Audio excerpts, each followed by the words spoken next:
പ്രിയപ്പെട്ട സുഹൃത്തെ നമസ്കാരം. ഇന്ന് മാർച്ച് 29 ഏറ്റവും ലേറ്റസ്റ്റ് ആയിട്ടുള്ള കറണ്ട് അഫേഴ്സുമായി ജേഡിസ് കറണ്ട് അഫേഴ്സ്. സക്സസ് എന്ന് പറഞ്ഞാൽ നമുക്കറിയാം അതൊരു ഹാർഡ് വർക്കാണല്ലേ. നമ്മൾ സ്ഥിരമായിട്ട് ഏതെങ്കിലും കാര്യം ഫുൾ കോൺസെൻട്രേറ്റ് ചെയ്ത് ചെയ്യുകയാണെങ്കിൽ അത് നമുക്ക് സക്സസ് ആണ്.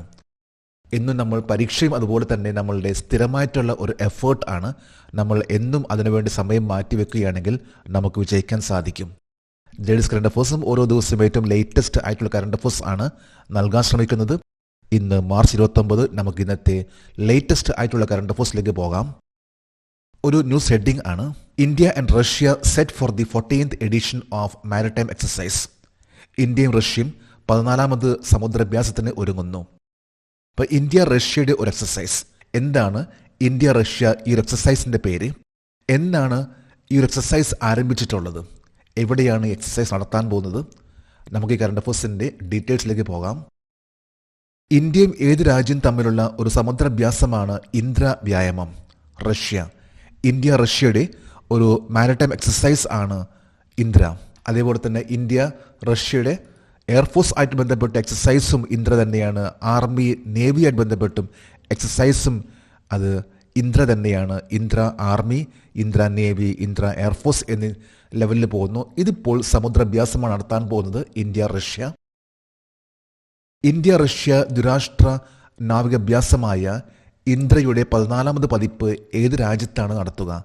ഇന്ത്യയിൽ വെച്ചാണ് ഇപ്പോൾ ഈ പ്രാവശ്യത്തെ 14ാമത്തെ ഇന്ത്യ റഷ്യ ബൈലാറ്ററൽ എക്സസൈസ് ദ്വിരാഷ്ട്ര നാവികാഭ്യാസം നടത്താൻ പോകുന്നത്. ഇന്ത്യൻ നാവികസേനയുടെ ഏതൊക്കെ കപ്പലുകൾ ഇന്ത്യ റഷ്യ ദ്വിരാഷ്ട്ര നാവികാഭ്യാസമായ ഇന്ദ്രയുടെ ഭാഗമാകും?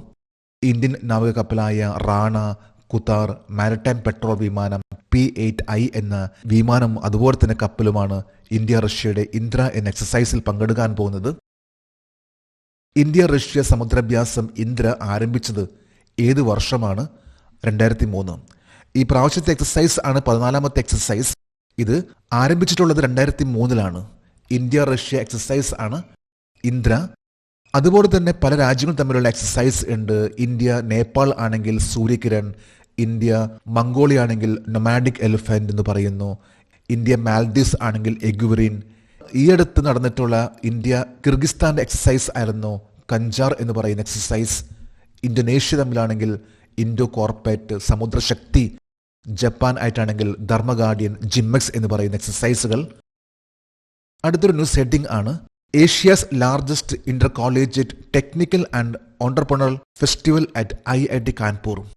IIT കാൺപൂരിൽ ഏഷ്യയിലെ ഏറ്റവും വലിയ ഇന്റർ കോളേജിയറ്റ് സാങ്കേതിക സംരംഭക ഉത്സവം. ഇതൊരു ഏഷ്യ തന്നെ പറയുമ്പോൾ ഏറ്റവും വലിയൊരു inter collegiate technical and entrepreneurial festival ആണ്. എന്താണ് ഈ ഫെസ്റ്റിവലിൻ്റെ പേര്? എന്താണ് ഈ പ്രാവശ്യത്തെ തീം? നമുക്ക് കറണ്ട് അഫേഴ്സിൻ്റെ ഡീറ്റെയിൽസിലേക്ക് പോകാം. IIT കാൺപൂരിൽ നടക്കുന്ന ഏഷ്യയിലെ ഏറ്റവും വലിയ inter collegiate technical and entrepreneurship ഫെസ്റ്റിവലിന്റെ പേരെന്താണ്? ടെക് കൃതി 2025. ടെക് കൃതി എന്ന പേരിലാണ് ഏഷ്യയിലെ ഏറ്റവും വലിയ inter collegiate technical and entrepreneurship festival. ഇത് നടക്കുന്നത് IIT കാൺപൂരിലാണ്.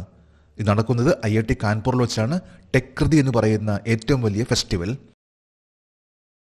ഏഷ്യയിലെ ഏറ്റവും വലിയ ഇന്റർ കോളേജിയറ്റ് സാങ്കേതിക സംരംഭക ഉത്സവമായ ടെക് കൃതി 2025 ഉദ്ഘാടനം ചെയ്തത് ആരാണ്?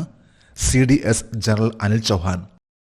ഡിഫൻസ് ഫോഴ്സിലെ ഏറ്റവും ടോപ്പ് ലെവൽ വരുന്ന ഒരു വ്യക്തിയാണ് CDS, chief of defence staff എന്ന പേരിൽ അറിയപ്പെടുന്ന. CDS എന്നാൽ chief of defence staff. General Anil Chauhan ആണ് CDS ഇപ്പോഴത്തെ. അദ്ദേഹമാണ് ഏറ്റവും ടോപ്പ് ലെവലിൽ നിൽക്കുന്ന ഏറ്റവും വലിയ ഏഷ്യയിലെ ടെക് കൃതി എന്ന് പറയുന്ന ഈ ഒരു ടെക്നിക്കൽ ആൻഡ് ഓണ്ടർപ്രണർ ഫെസ്റ്റിവൽ ഉദ്ഘാടനം ചെയ്തിട്ടുള്ളത്. ഏഷ്യയിലെ ഏറ്റവും വലിയ ഇന്റർ കോളേജിയറ്റ് സാങ്കേതിക സംരംഭക ഉത്സവമായ ടെക് കൃതി 2025 തീം എന്താണ്? പന്താറേ, എവറിത്തിങ് ഫ്ലോസ്. പന്താറ എന്ന് പറയുമ്പോൾ ഇതൊരു ഗ്രീക്ക് പദമാണ്. ഇതിൻ്റെ ഇംഗ്ലീഷിലെ മീനിങ് ആണ് എവറിത്തിങ് ഫ്ലോസ്, എല്ലാം ഒഴുകുന്നു. ഇതാണ് ഈ പ്രാവശ്യത്തെ തീം. 2025 ടെക് കൃതി പറയുന്ന IIT കാൺപൂരിൽ നടക്കുന്ന ഈ ഒരു ഫെസ്റ്റിവലിൻ്റെ പേര്. ഒരു ന്യൂസ് ഹെഡിംഗ് ആണ്: HAL to supply 156 LCH to Indian Army and Air Force. ഏറ്റവും ലേറ്റസ്റ്റ് ആയിട്ട് മിനിസ്ട്രി ഓഫ് ഡിഫൻസിൻ്റെ ഒരു കരാർ ആണ്. അതായത് HALI, ഹിന്ദുസ്ഥാൻ എയറോനോട്ടിക്സ് ലിമിറ്റഡ് ആയിട്ടുള്ള ഒരു കരാർ ആണ്. നമുക്ക് കറണ്ട് അഫേഴ്സിൻ്റെ ഡീറ്റെയിൽസിലേക്ക് പോകാം. ഏതുതരം ഹെലികോപ്റ്ററുകൾക്കാണ് പ്രതിരോധ മന്ത്രാലയം 2025 മാർച്ച് 28 HALയുമായി 62,700 കോടി രൂപയ്ക്ക് കരാർ ഒപ്പിട്ടത് 156 ലൈറ്റ് കോമ്പാറ്റ് ഹെലികോപ്റ്റർ LCH എന്ന പേരിൽ അറിയപ്പെടുന്ന ഹെലികോപ്റ്റേഴ്സിന് വേണ്ടിയാണ് ഇപ്പോൾ മിനിസ്ട്രി ഓഫ് ഡിഫൻസും HAL ആയിട്ടുള്ള ഏറ്റവും ലേറ്റസ്റ്റ് ആയിട്ടുള്ള കരാറിൽ ഒപ്പുവെച്ചിട്ടുള്ളത്. 156 ഹെലികോപ്റ്റേഴ്സ് ആണ് ഇന്ത്യൻ ആർമിക്കും എയർഫോഴ്സിന് വേണ്ടി ഈ കരാറിൽ ഒപ്പുവെച്ചിട്ടുള്ളത്. 2025 മാർച്ച് 28 പ്രതിരോധ മന്ത്രാലയവും HAL തമ്മിൽ ഒപ്പുവെച്ച കരാർ പ്രകാരം ഇന്ത്യൻ സൈന്യത്തിന് എത്ര LCH നൽകും? ഇന്ത്യൻ സൈന്യത്തിന് 90 LCH. ഇന്ത്യൻ ആർമിക്ക് വേണ്ടി 90 LCH ആണ് ഇപ്പോഴത്തെ ലേറ്റസ്റ്റ് ആയിട്ട് കഴിഞ്ഞ ദിവസം, അതായത് മാർച്ച് 28 നടന്നിട്ടുള്ള ആ ഒരു കരാറിൽ മിനിസ്ട്രി ഓഫ് ഡിഫൻസും HAL തമ്മിലുള്ള ഈ കരാറിൽ ഒപ്പുവെച്ചിട്ടുള്ളത് 90 LCH. 2025 മാർച്ച് 28 എയർഫോഴ്സിന് വേണ്ടി എത്ര LCH ആണ് ഈ കരാറിൽ ഒപ്പുവെച്ചിട്ടുള്ളത്? 66 LCH. 90 LCH ഇന്ത്യൻ ആർമിക്ക് വേണ്ടി, 66 ലൈറ്റ് കോമ്പാറ്റ് ഹെലികോപ്റ്റേഴ്സ് ഇന്ത്യൻ എയർഫോഴ്സിന് വേണ്ടിയാണ് ഇപ്പോൾ കരാറിൽ ഒപ്പുവെച്ചിട്ടുള്ളത്. ആകെ 156 ഹെലികോപ്റ്റേഴ്സ് ആണ്. ഇതിൻ്റെ തുക എന്ന് പറയുമ്പോൾ 62,700 കോടി രൂപ പ്ലസ് ടാക്സ് ആണ്. ഏറ്റവും ലേറ്റസ്റ്റ് ആയിട്ടുള്ള മറ്റൊരു കറണ്ട് അഫയേഴ്സ് ആണ്. Cabinet approves release of an additional instalment of DA and DR. DA, DR എന്നിവയുടെ അധിക ഗഡു പുറത്തിറക്കാൻ മന്ത്രിസഭ അംഗീകാരം നൽകി. ഇതും ലേറ്റസ്റ്റ് ആയിട്ട് വാർത്തയാണ്. എന്താണ് DA, എന്താണ് DR, ഇതിൻ്റെ ഫുൾ ഫോം എന്താണ്, എത്ര പെർസെൻറ്റേജിൻ്റെ ഒരു മാറ്റമാണ് വന്നിട്ടുള്ളത്, ഉയർച്ചയാണ് വന്നിട്ടുള്ളത്? നമുക്ക് കറണ്ട് അഫയേഴ്സിൻ്റെ ഡീറ്റെയിൽസിലേക്ക് പോകാം. 2025 മാർച്ച് 28 കേന്ദ്ര സർക്കാർ ജീവനക്കാർക്ക് എത്ര ശതമാനം DA പ്രഖ്യാപിച്ചു? 2%. ഏറ്റവും ലേറ്റസ്റ്റ് ആയിട്ട് ഇന്നലെ കേന്ദ്ര സർക്കാർ അപ്രൂവൽ നൽകിയിട്ടുള്ള ഒന്നാണ്. അതായത് 2% DA, DR ആണ് പ്രഖ്യാപിച്ചിട്ടുള്ളത്. DA എന്നാൽ ഡിയർനെസ് അലവൻസ്, DR എന്നാൽ ഇത് ഡിയർനെസ് റിലീഫ് ആണത്. 2025 മാർച്ച് 28 DAയുടെ 2% വർധനവ് എത്ര കേന്ദ്ര സർക്കാർ ജീവനക്കാർക്ക് പ്രയോജനപ്പെടും? 48.66 ലക്ഷം ജീവനക്കാർ. 48.66 ലക്ഷം ജീവനക്കാർ ആണ് സെൻട്രൽ ഗവൺമെൻറ് എംപ്ലോയീസ്. ഇവർക്കാണ് 2% DA ലഭിച്ചിരിക്കുന്നത്. DA എന്നാൽ ഡിയർനെസ് അലവൻസ്. ഇത് സർക്കാരിൽ ഇപ്പോൾ ജോലി ചെയ്യുന്ന വ്യക്തികൾക്ക് നൽകുന്ന ഒന്നാണ് DA. 2025 മാർച്ച് 28 DRന്റെ 2% വർധനവ് എത്ര കേന്ദ്ര സർക്കാർ പെൻഷൻകാർക്ക് പ്രയോജനപ്പെടും? 66.55 ലക്ഷം പെൻഷൻകാർ. ഇന്നിപ്പോൾ കേന്ദ്ര സർക്കാരിൻ്റെ പെൻഷനേഴ്സ് എന്ന് പറയുമ്പോൾ അത് 66.55 ലക്ഷമാണ്.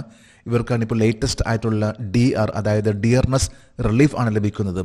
അത് പെൻഷൻ ലഭിക്കുന്നവർക്ക് ഡിയർനെസ് റിലീഫ് എന്ന DR എന്ന പേരിലും, ഇപ്പോൾ ജോലി ചെയ്യുന്ന വ്യക്തികൾക്കാണെങ്കിൽ അവർക്ക് ലഭിക്കുന്ന ഒന്നാണ് DA. അപ്പോൾ DA എന്ന് പറഞ്ഞാൽ ഡിയർനെസ് അലവൻസ്, മറ്റൊന്ന് ഡിയർനെസ് റിലീഫ് ആണ്. ഏത് സൂചികയെ അടിസ്ഥാനമാക്കിയാണ് കേന്ദ്ര സർക്കാർ പണപ്പെരുപ്പം നികത്താൻ DA അല്ലെങ്കിൽ DR കണക്കാക്കുന്നത്? അഖിലേന്ത്യാ ഉപഭോക്തൃ വില സൂചിക. All India consumer price index അനുസരിച്ചാണ് DA അല്ലെങ്കിൽ DR കണക്കാക്കുന്നത്.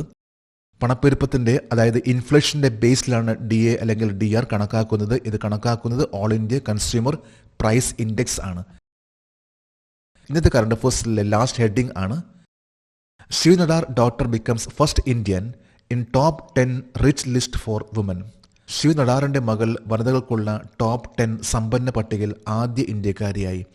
ഇതും ലേറ്റസ്റ്റ് ആയിട്ടുള്ള, അതായത് ഇന്ന് ലോകത്തിന് പറയുമ്പോൾ ഏറ്റവും ടോപ്പിൽ നിൽക്കുന്ന ധനികരിൽ, അത് വനിതകളിൽ ഏറ്റവും ടോപ്പിൽ വന്നിട്ടുള്ള വ്യക്തി, ഈ വ്യക്തിയുടെ പേരെന്താണ്? നമുക്ക് കറണ്ട് അഫയേഴ്സിൻ്റെ ഡീറ്റെയിൽസിലേക്ക് പോകാം. 2025 ഹുറൂൺ ഗ്ലോബൽ റിച്ച് ലിസ്റ്റിൽ സ്ത്രീകൾക്കായുള്ള ആദ്യ 10 പേരിൽ ഇടം നേടിയ ആദ്യ ഇന്ത്യക്കാരി ആരാണ്? റോഷ്നി നഡാർ മൽഹോത്ര. റോഷ്നി നഡാർ മൽഹോത്രയാണ് ഇന്നിപ്പോൾ ലോകത്തിന് പറയുമ്പോൾ ഏറ്റവും ടോപ്പ് ലെവലിൽ 10 പേരിൽ ഉൾപ്പെടുത്തിയിട്ടുള്ള വ്യക്തി. അതായത് ഇന്ത്യയിലെ ആദ്യത്തെ വ്യക്തിയാണ് ടോപ്പ് 10 ഉൾപ്പെടുന്നത്. ഇത് റോഷ്നി നഡാർ മൽഹോത്രയാണ്. ഏത് IT കമ്പനിയുടെ ചെയർപേഴ്സൺ ആണ് റോഷ്നി നഡാർ മൽഹോത്ര? HCL technology. ഇന്ന് നമുക്കറിയാവുന്ന ഒരു IT കമ്പനിയാണ് HCL. HCLൻ്റെ ചെയർപേഴ്സൺ ആണ് റോഷ്നി നഡാർ മൽഹോത്ര. ഇന്ന് ലോകത്തിന് പറയുമ്പോൾ ഹുറൂൺ ഗ്ലോബൽ റിച്ച് ലിസ്റ്റിൽ ടോപ്പ് 10 വന്നിട്ടുള്ള ഇന്ത്യയിലെ ആദ്യത്തെ വ്യക്തിയാണ് റോഷ്നി നഡാർ മൽഹോത്ര. നമ്മളിന്ന് ഏറ്റവും ലേറ്റസ്റ്റ് ആയിട്ടുള്ള കറണ്ട് അഫയേഴ്സ് ആണെന്ന് ഇവിടെ അപ്ഡേറ്റ് ചെയ്തിട്ടുള്ളത്. ലേഡീസ് കറണ്ട് അഫയേഴ്സിൻ്റെ ഇന്നത്തെ ഈ വീഡിയോ കണ്ടിട്ട് ഇഷ്ടപ്പെട്ടെങ്കിൽ ഈ ചാനൽ സബ്സ്ക്രൈബ് ചെയ്യാനും ഷെയർ ചെയ്യാനും മറക്കരുത്. നമുക്ക് നാളെ വീണ്ടും പുതിയ കറണ്ട് അഫയേഴ്സുമായിട്ട് കാണാം. Thank you very much.